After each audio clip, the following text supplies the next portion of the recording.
ನೋಡಿ ಆದ್ಮೇಲೆ ನೋಡಿ ಇದೊಂದು ಸರ್ಕಾರಿ ಜಾಗ.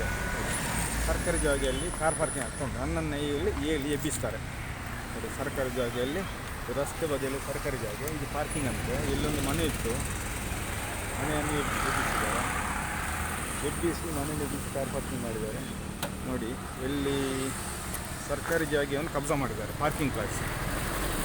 ಇವರೊಬ್ಬ ಸೆಕ್ಯೂರಿಟಿ ನಮಗೆ ಎಬ್ಬಿಸ್ತಾರೆ ನೋಡಿ. ಸೆಕ್ಯೂರಿಟಿ ಇವರು ಯಾರಾದರೂ ಹೋಟೆಲ್ಗಳಿಗೆ ಇಲ್ಲಿ ಪಾರ್ಕಿಂಗ್ ಮಾಡಿದ್ದು ನೋಡಿ.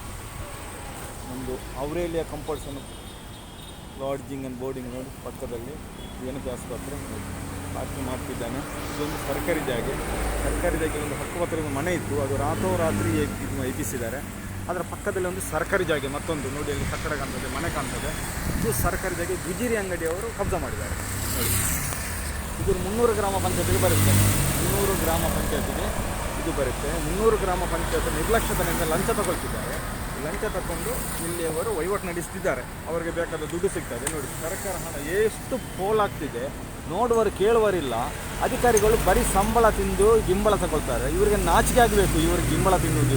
ಇವರಿಗೆ ಸರ್ಕಾರಿ ಜಾಗೆಯನ್ನು ಅವರಿಗೆ ಅದರಲ್ಲಿ ಏನಾದರೂ ಸರ್ಕಾರದ ಆಫೀಸ ಅಂಗಡಿಯ ಏನಾದರೂ ಮಾಡ್ಬೋದು, ಬಾಡಿ ಕೊಡ್ಬೋದು. ಇದು ಸರ್ಕಾರಿಗೆ ಒಂದು ಇನ್ಕಮ್ ಆಗ್ತದೆ. ಅದನ್ನು ಬಿಟ್ಟು ಇವರ ಸಂಬಳದ ನಡುವಲ್ಲಿ ಗಿಂಬಳ ತಿಂದು ಇವರು ಎಲ್ಲಿ ಹೋಗ್ತಾರೆ? ಇವರಿಗೆ ಸಾಯ್ಲಿಕ್ಕಿಲ್ವಾ ನೋಡಿ. ಎಲ್ಲಿ ನೋಡಿ ಪಾರ್ಕಿಂಗ್ ಮಾಡಿ ಬಂದಿದ್ದಾರೆ. ಇನ್ನೊಂದು ಗಾಡಿ ನೋಡಿ. ಇದೆಲ್ಲ ಸರ್ಕಾರಿ ಜಾಗ ನೋಡಿ. ಇಲ್ಲಿ ನೋಡಿ 300 ಗ್ರಾಮ ಪಂಚಾಯತ್ಗೆ ಸೇರುತ್ತೆ ಇದು ಜಾಗ ಎಲ್ಲ. 300 ಗ್ರಾಮ ಪಂಚಾಯತ್ PDO ಇದನ್ನು ನೋಡಬೇಕು ನೋಡಿ. ಗುಜಿರಿ ಅಂಗಡಿ ಎಲ್ಲಿ ತನಕ ಗುಜಿರಿ ಅಂಗಡಿ ಇದೆ ನೋಡಿ. ಇಲ್ಲಿ ಮನೆ ಪಾಲು ಬಿದ್ದಿದೆ. ಇದರಲ್ಲಿ ಗುಜಿರಿ ಅಂಗಡಿ ಮಾಡಿದ್ದಾರೆ.